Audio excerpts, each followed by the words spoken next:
When I was 16, the court decided I was safer away from home. They said it like a victory. You're free now. But freedom doesn't come with a warning about how quiet it feels afterward. I remember sitting in the back seat of the caseworker's car, a trash bag full of clothes beside me, watching my parents' house shrink in the rearview mirror. The streetlights blurred through the window, and I kept wondering if anyone inside would notice I was gone. Mom had cried at the hearing. Dad didn't say a word. That silence felt heavier than all the shouting that came before it. My new home was a quiet suburban house, a clean kitchen, 2 patient foster parents, and a bedroom that didn't smell like fear. They said I could start over. You're safe here, my foster mom told me the first night, smiling too softly, like the words might break if she said them too loud. For the first few months, I tried to believe her. Therapy twice a week. New school. Teachers who actually looked me in the eye. I even started laughing again, not because things were perfect, but because the world finally felt real. Then one afternoon, a friend texted me. Hey, your dad came by the school. He said he was looking for you. My stomach dropped so fast I couldn't even type a reply. It had been months since I'd seen them. The court order said they weren't allowed near me, and part of me wanted to believe that meant something. But the look on my friend's face when she told me, that uncomfortable pity, told me everything I needed to know. A week later, the letters started showing up. No return address. Same neat handwriting. Always short. Hope you're happy. You'll come home when you're ready. Then, one night, just a folded note slipped under the door. We'll see you soon. I didn't sleep after that. Not because I thought they'd come for me that night, but because I finally understood they never stopped watching. Even from a distance, they still knew how to make me feel trapped. I told my caseworker about the letters. She nodded slowly, wrote something down on her clipboard, and said, "We'll handle it." But nothing happened. No one changed the locks. No one called the police. The next session, she just asked me to talk about how that made you feel. It made me feel tired. Tired of being scared, tired of begging people to believe me, tired of wondering if I was just overreacting, like they'd trained me to think. So I stopped talking about it. Pretended the nights were normal again. Pretended the sounds outside the window were just wind, not footsteps. I even convinced myself that the note was the last one. But the fear never really left. It just changed shape, quiet, patient, waiting for proof. And then one evening, while I was eating cereal at the kitchen table, I looked out the window and saw headlights flick on across the street. Same dent in the bumper. Same slow silence after the engine stopped. It looked just like Dad's car. That was when I realized safety wasn't a place. It was a pause, and mine was about to end. I was sitting at the kitchen table, eating cereal, when I noticed the headlights flick on across the street. It was dusk, the kind of quiet evening where the sky's already dim but the streetlights haven't quite kicked in yet. I tried to pretend it was nothing, but the car parked right in front of the house. Well, it looked just like Dad's old car. Same dent in the bumper, same silence after the engine stopped. I stopped chewing and stared. My heart picked up, like it was waiting for me to do something. But it was just there. Still, like it was waiting for me. I kept telling myself, no, this can't be real. The people down here don't even look like him, and there's no way he'd track me halfway across the city. I told myself it was just a coincidence. Maybe someone else had an old, beat-up sedan. Maybe it was someone who lived down the street or a visitor stopping by. But my eyes stayed glued to the window, watching as the street swallowed the fading day. I didn't want to call anyone for help. Not yet. I hated feeling this way, the dragging weight in my chest. It made me feel small and stuck. I wanted to believe I was safe here. I wanted to believe foster mom when she said, "You're home now." It's different. But that car, it cracked the calm like a thin line in glass. Like maybe the calm was just waiting for me to test it. Waiting for something to break it. I watched as a man stepped out of the car. His back was facing me. But even from here, I could see the way he moved, slow, easy, like he was just another person going about his day. Not my dad. Not really. My fingers clenched around the mug I'd abandoned on the table. My breath caught. Not yet. Don't look. Don't. But I kept looking. "Hey, you're staring," my foster brother said from behind me, his voice low, but not too low. Maybe quieter than my thoughts. I didn't answer. I couldn't. Somehow, his simple voice made the room feel smaller, tighter. The man across the street leaned against the car and finally turned his head just enough for me to catch a glimpse of his face. Blurry through the window glass, but familiar enough. It brought back the cold in my stomach, the way things used to be before they got better, I blinked hard, willed myself to breathe calmer. Maybe I was overreacting. Maybe I'd just been spooked by the shadow and the car shape. I wanted to laugh it off, tell myself it was nothing. But the tight knot didn't ease.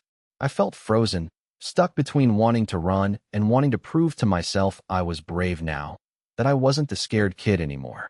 The man walked away from the car, his footsteps dragging on the pavement. I caught my foster mom's voice from the living room.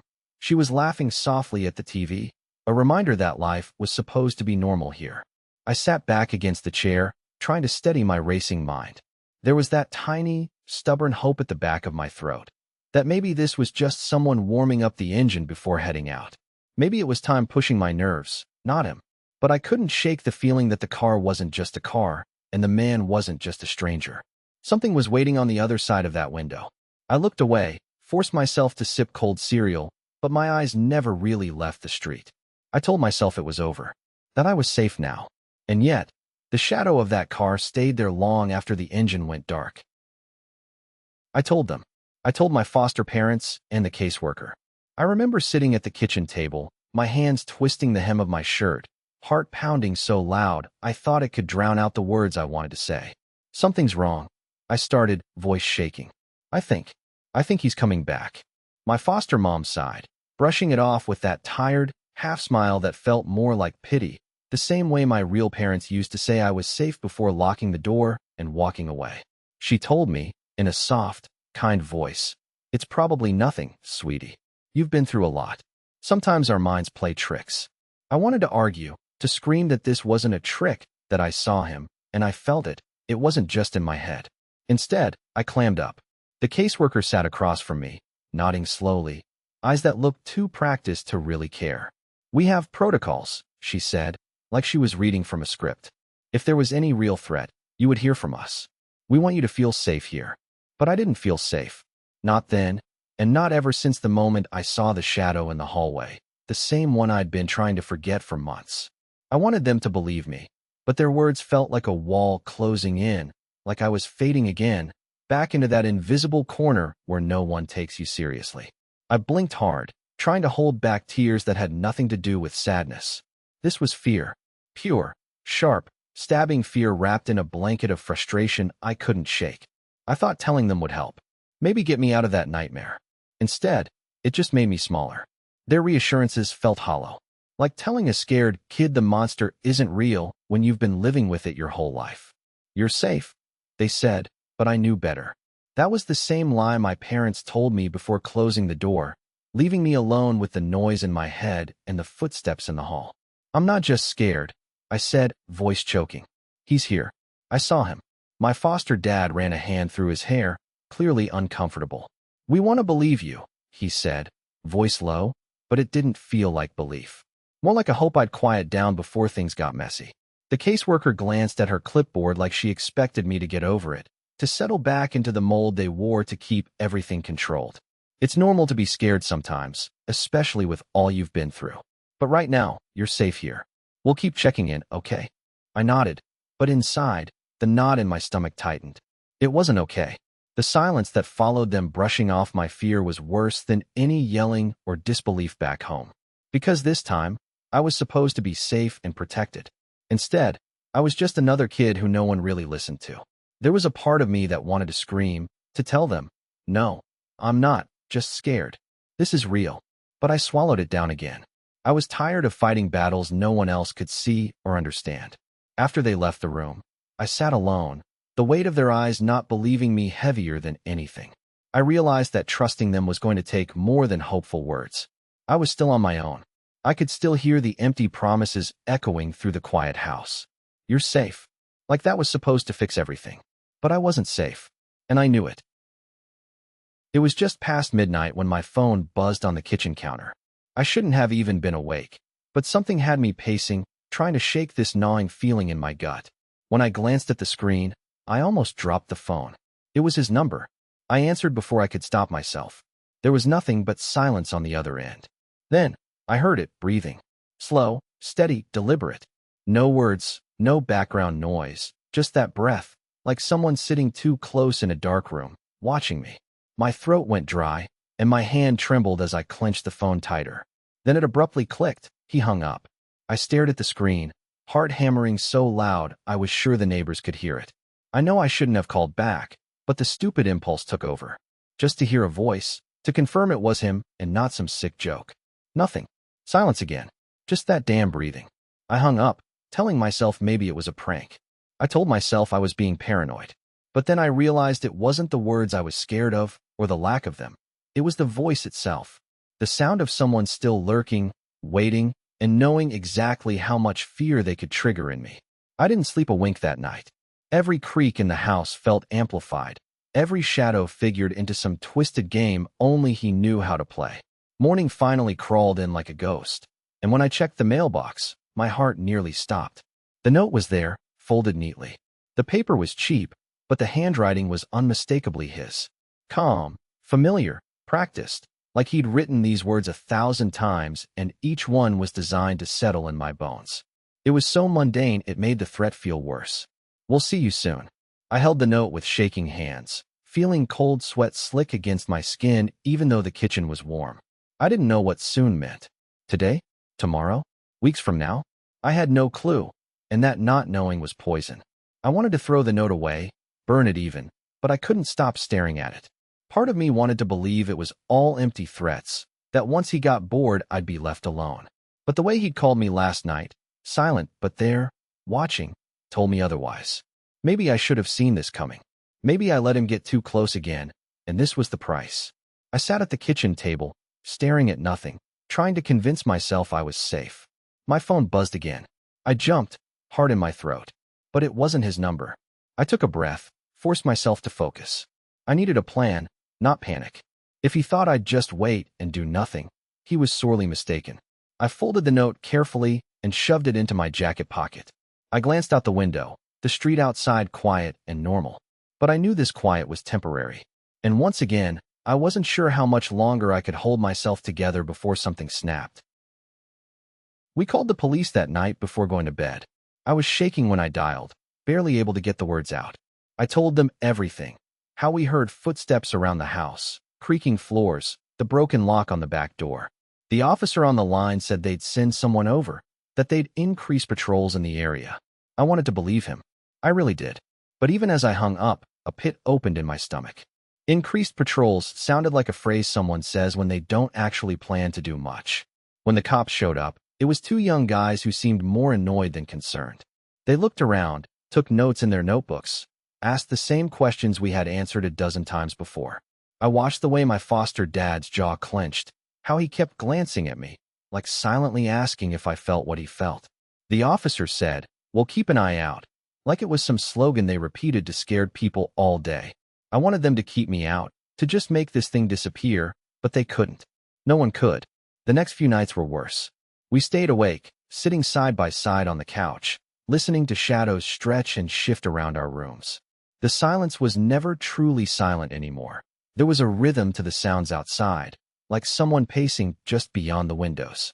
Then, 2 nights later, my foster dad came inside holding his boots like they were evidence. Mud caked under the soles, wet and heavy. He dropped them by the door without a word and walked slowly to the kitchen sink to rinse his hands. I followed, my heart pounding too loud. "There are footprints in the backyard," he said quietly, almost like he didn't want to say it. "Fresh ones." I didn't need him to explain. The backyard isn't big, and it's fenced in. Whoever's been messing around outside has walked right across the mud, right there where he could get to the back door or peek into the windows. I took a deep breath, trying to steady my voice. "Did you check if they went anywhere?" I asked. He nodded. "They in near the fence by the alley. Whoever was here knows our layout." There was this heavy pause. I called the station again, told them I found prints. They said they'd note it. I wanted to scream. Every time we reach out for help, the walls just grow thicker. It's like the threat is just hovering right above us, laughing that no one cares enough to stop it. I felt my chest tighten, the panic rising like it was going to pull me under. But alongside that panic was this deep, crushing hopelessness. We're not safe. The police won't protect us. We have to do something ourselves, and the weight of that is suffocating. I looked at my foster dad, and I could see it in his eyes too, how exhausted and beaten down he was. He's the strongest person I know, but even he had limits. I caught myself wishing I could just disappear, to blink and wake up somewhere else where none of this was happening. But I couldn't. My numb fingers clenched the edge of the counter, nails digging into my skin, trying to anchor myself when everything inside was unraveling. What if someone tries to come in? I blurted out. The fear was raw now. What do we do if? He cut me off with a sharp look, eyes dark but steady. We won't let that happen. The words didn't comfort me.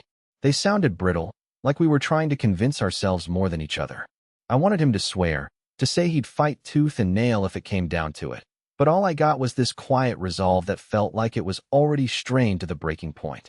Later, when I went to check the backyard under the porch light, the footprints were undeniable. They had dragged through the muddy soil, prints jagged and uneven, like the person hadn't cared where they stepped or if they left evidence. I traced them with my eyes, heart hammering so loud I thought it'd drown out the world. Then I noticed something else, shiny, near the edge of the fence. A bent piece of wire, maybe part of a tool. Whoever was out there came prepared. That's when the anger hit me. Not the kind that screams or breaks things, but the cold kind that settles deep in your bones. Anger that says, we're being hunted, and no one is doing anything about it. I wanted to call the cops again, but a small, harsh voice inside me said, they won't come. I took a breath, feeling that bitter taste in the back of my throat. The threat wasn't just real, it was right outside our door. And the people who should be protecting us were letting it slide, leaving us to face it on our own. I thought, maybe it's over now. But the footprints told a different story. I came in from work late, the kind of tired that even buzzes in your bones. The front door was cracked open a little, just enough to slide something through. That's when I saw the small box sitting there, right under the welcome mat. Not a package, not a delivery note, just this untidy little wooden box that made my gut twist the moment I saw it. I knelt down, hands shaking a bit, and opened it. Inside, there was a single photo, cut right down the middle. One half of a childhood picture, just me. But that wasn't the worst part. It wasn't just a photo. It was my photo, one I hadn't seen in years, the one Mom used to keep on her dresser, the one I thought was lost when we moved. That's when the shock hit. Someone went through my memories, my safest place, and tore it in half just to leave me the wrong half. The edges of the photo were jagged, like it was ripped in a rush or anger. I sat right there on the cold floor, the box still in my hands, staring at the part of me smiling back from that worn picture. But all I felt was this sinking hole of sadness, like someone had folded something whole inside me until it broke. I kept spinning through all the bad thoughts. Who put this here? Why did they cut me out of my own history? It was stupid, but I started touching the paper, running my thumb over the crease where it was split. It felt like a wound, fresh and sharp, even if it was just an old glove wearing out.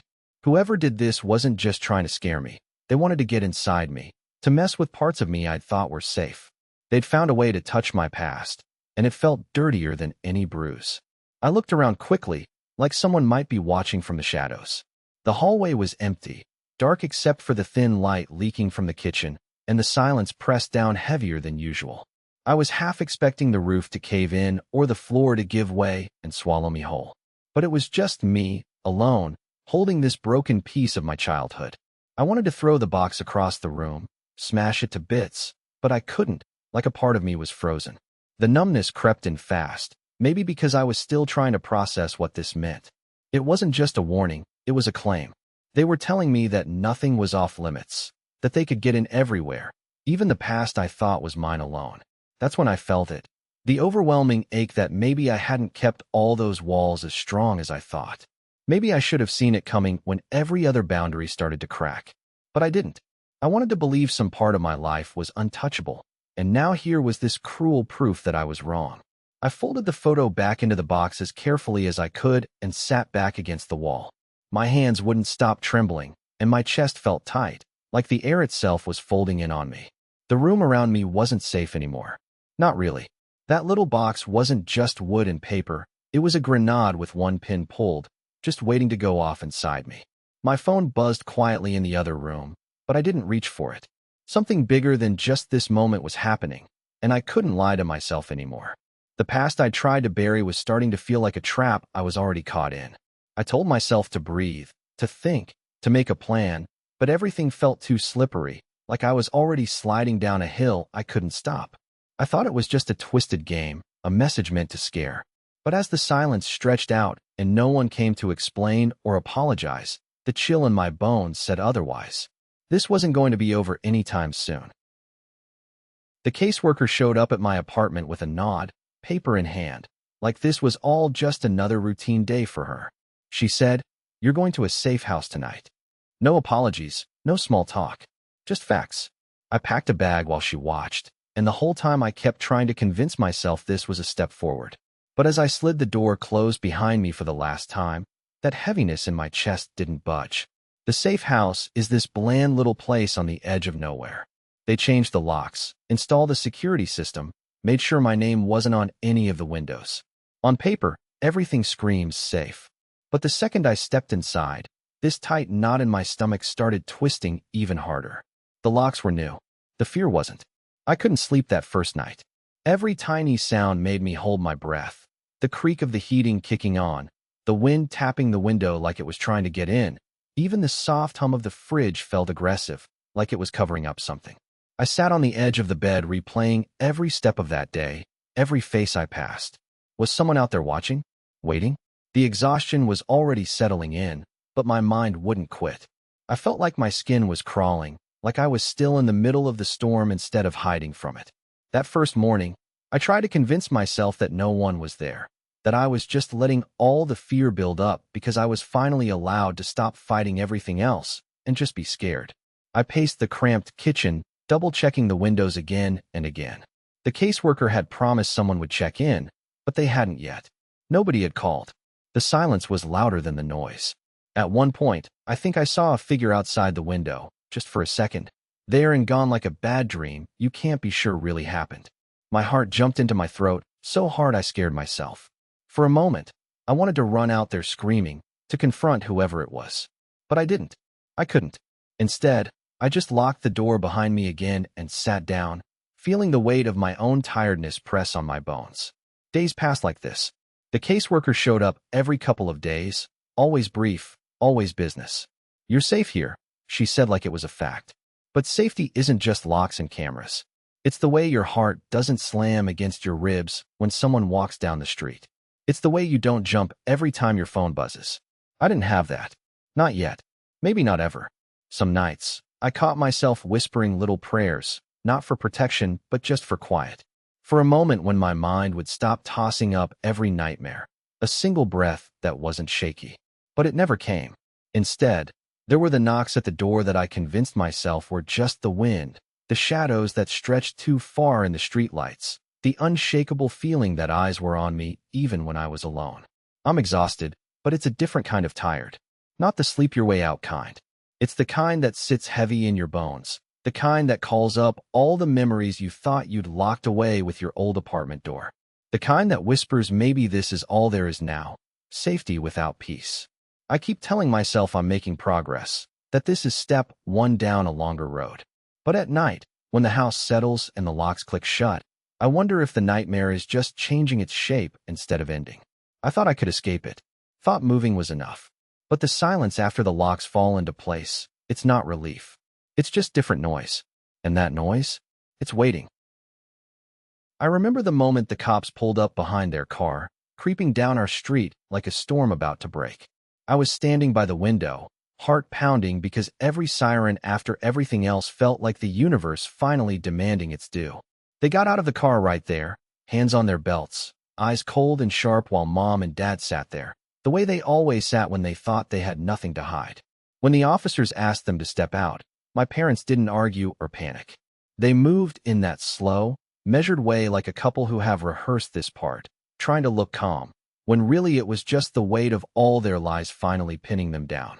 I could hear Dad say, clear as day in that low, even voice, "We just wanted to talk." That sentence stuck with me, revolting in its simplicity. They said it like love, like they were the heroes in some story they wrote themselves. But their love always had fingerprints, didn't it? The ones you find at shadowy scenes, the marks left by their control and quiet cruelty. They sat in the back of the cop car, their hands cuffed, but their expressions unreadable. Still, they insisted they'd done nothing wrong. The officers tried to get them to crack, pushing on their alibis and the weird inconsistencies we'd all seen. The way Mom's voice stayed soft but sharp, running circles around every question. refusing to land on any truth. Dad's obscure excuses, always framed around concern or protection. They turned every bit of real guilt into misunderstandings, like they were victims of a bad dream instead of the ones who brewed it. Something twisted inside me watching that, disgust mainly. How they wielded those empty words like weapons. The cold, calm menace behind their polite lies made my skin crawl. I could almost see the manipulation unfold in real time, a poisonous dance they'd done a million times before. They controlled the story, made everything about their version of love and care, even when it was choking me from the inside out. But even as rage burned, there was a strange relief under it all. Like, finally, someone else was there to face them, to pull their dark stories into the harsh light of truth. I'd spent so long hiding, doubting myself because of them. Now that they were cuffed and quiet in the back seat, the weight in my chest shifted a little. Someone else was listening now. Maybe this nightmare had chances to end. Still, I couldn't help feeling a flicker of pity. Not for what they did, no, but for how they'd completely lost themselves in the web of their own lies. They sat there so detached, believing their rhetoric, as if denial was some fortress. It was like watching ghosts trying to pretend they're alive. The officers kept asking questions I couldn't hear, their voices low and steady, trying to unravel the mess. I pressed my forehead against the cool glass, watching my parents fold nothing more than thin, fragile pretenses. Each answer they gave felt like a mask slipping, revealing the hollow beneath. And yet, they never stopped insisting it was about talking. Like that one missed word was going to rewrite all the pain they caused. There was no remorse, just this calm assertion of innocence dressed in tired lies. Then something broke inside me, a cold, sharp pause where all the anger, confusion, and helplessness overlapped. I realized they didn't even understand the hurt wrapped inside those words. They were trapped in their own delusion, and that scared me more than anything. The cruiser engine rumbled, and for a moment, the silence between us was suffocating. I thought maybe it was over, that this part of the nightmare was collapsing under the weight of truth. But then the officers exchanged a glance, and I saw it. The kind of look that said they were nowhere near done. The courtroom smelled of varnished wood and stale coffee. I sat there, hands shaking but my face trying to stay steady, staring at the judge who was shuffling papers. My parents sat behind me, like statues, their faces hard, eyes cold. They didn't look at me once before this started. When the judge finally spoke, her voice was calm but firm. She said she'd read my statement first. That's when I reached into my bag and pulled out the piece of paper I'd spent hours writing, scratching out, rewriting. I wanted this to be my voice, not the scared kid that I'd been for so long. Clearing my throat, I began.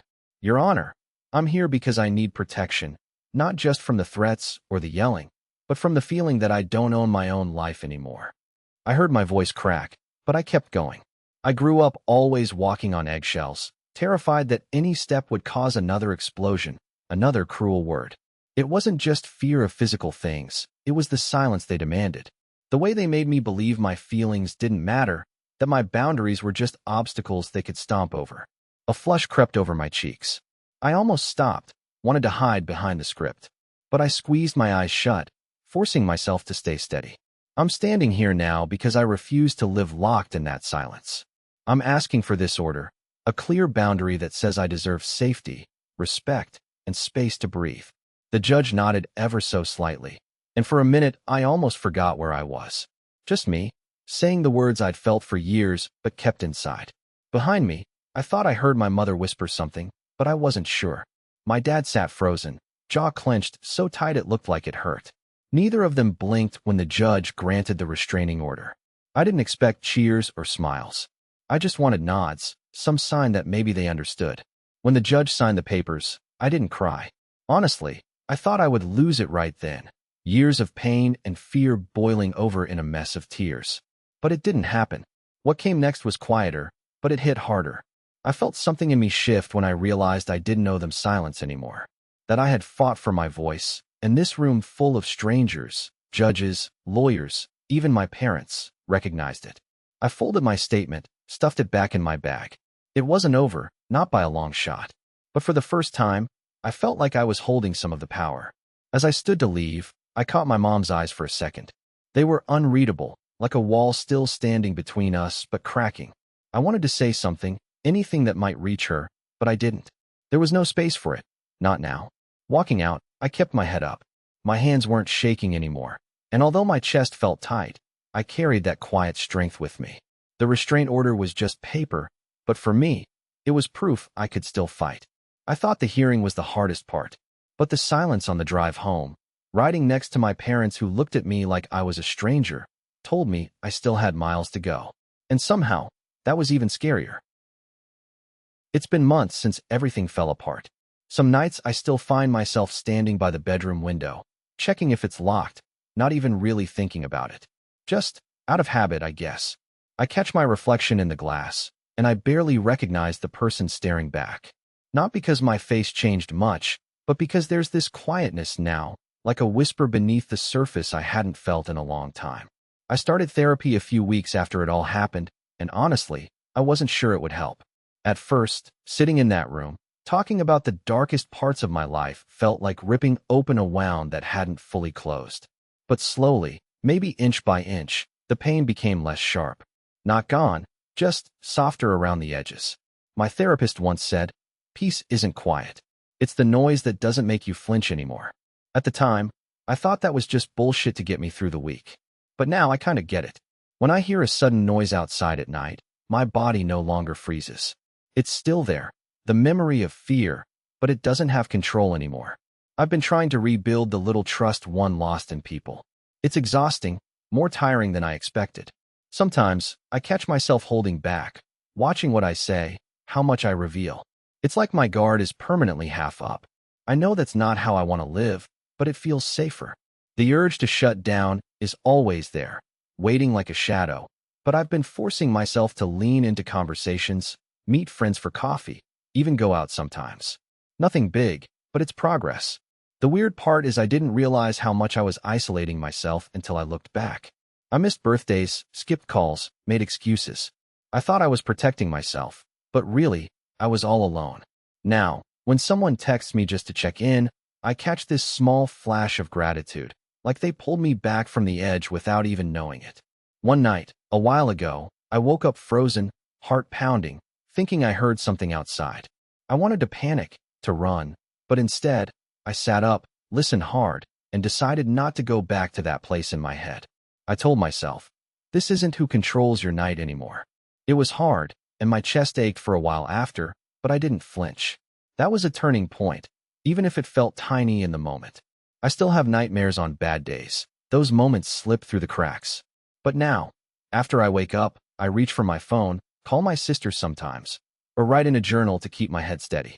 I don't pretend it's all fixed. It's not. But I'm learning that healing doesn't mean forgetting or pretending it didn't happen. It means sitting with the pain long enough to find the spaces where light sneaks back in. There was one afternoon not long ago where I was sitting in a park, just watching people. Kids playing, couples walking dogs, strangers passing by without a care in the world. I realized I wanted to be one of those people again, not fully free from what I went through, but present, able to breathe without a shadow lurking behind every smile. It made me feel tired, but hopeful, like maybe the weight wasn't permanent. I'm still scared sometimes, mostly in the quiet moments when my mind wanders back to the worst. But I'm less afraid of those thoughts now. They don't paralyze me or make me feel hopeless. They're just pieces of a story I'm still trying to understand, not the whole book. The other night, after locking the windows like always, I sat down on the edge of my bed and noticed how calm I actually felt. Not perfectly calm, but calm enough. I realized that peace isn't about silence or an absence of fear. It's about showing up every day, even when the noise is there, even when the past is loud. Maybe I won't ever fully forget what happened. Maybe that's not the point. But maybe I can keep moving forward anyway.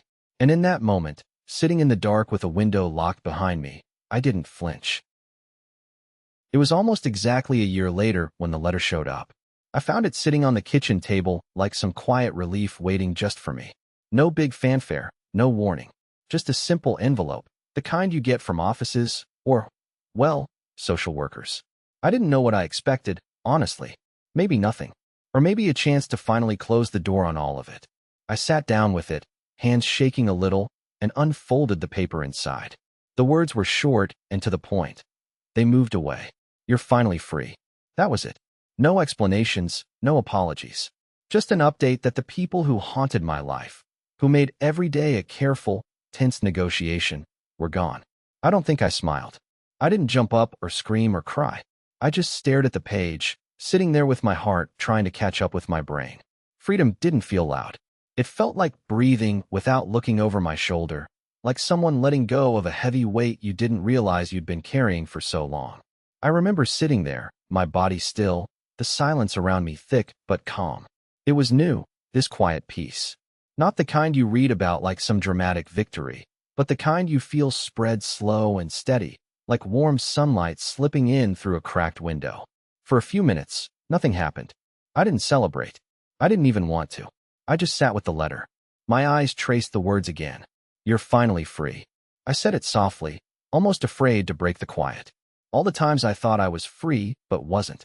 All the nights I lay awake, listening for footsteps, waiting for a knock that never came. And now silence. That's when the melancholy settled in. Because this freedom wasn't something I earned or fought for in a traditional way. It was shoved at me, given by circumstance and distance. Part of me wished I'd been stronger, braver, something. Like maybe I should have done more to make it happen faster. But then I caught myself, because maybe wanting it so badly made it harder to just breathe when it finally arrived. There was something strangely humble about this moment. No grand plans, no big speeches. Just the quiet knowledge that the nightmare chapter was closing. I found myself nodding softly to the empty room, like I was agreeing with myself. Okay, this is real. It's over. And it feels like everything and nothing at the same time. I folded the letter carefully and slid it into a drawer. I still didn't want to touch it too much, as if that would somehow take away the fragile nature of the peace it promised. I stood up and walked to the window, looking outside at a regular day. The sky pale, the trees still just swaying with the breeze. I didn't feel triumphant. Not really. But I felt gratitude. For the few people who stayed when the rest fell away. For the way my own body remembered how to feel safe again. For the quiet moments I'd missed, knowing they were finally mine. For the first time in a long time, I didn't think about what might happen next. I just sat there, breathing in the stillness. It was a slow, steady kind of freedom. Not the flashy kind you see in movies, but the kind that sneaks up on you in the half-light of everyday life. I kept replaying the letter in my mind. Those simple words over and over like a small prayer. You're finally free. I let them wash over me until even the melancholy felt lighter, softer. Like maybe, despite everything, things could actually mend. But just when I thought I was done with all this waiting, with all the quiet, a small voice inside me whispered, freedom is its own kind of responsibility. Maybe it's not just about being away from them, but about what I do with the space they left behind. And that thought felt something like scary, but also like the first real hope I'd had in a long while. I wasn't sure what came next, but for now, I could sit in the silence a little longer. I could finally breathe without looking over my shoulder. And that was enough.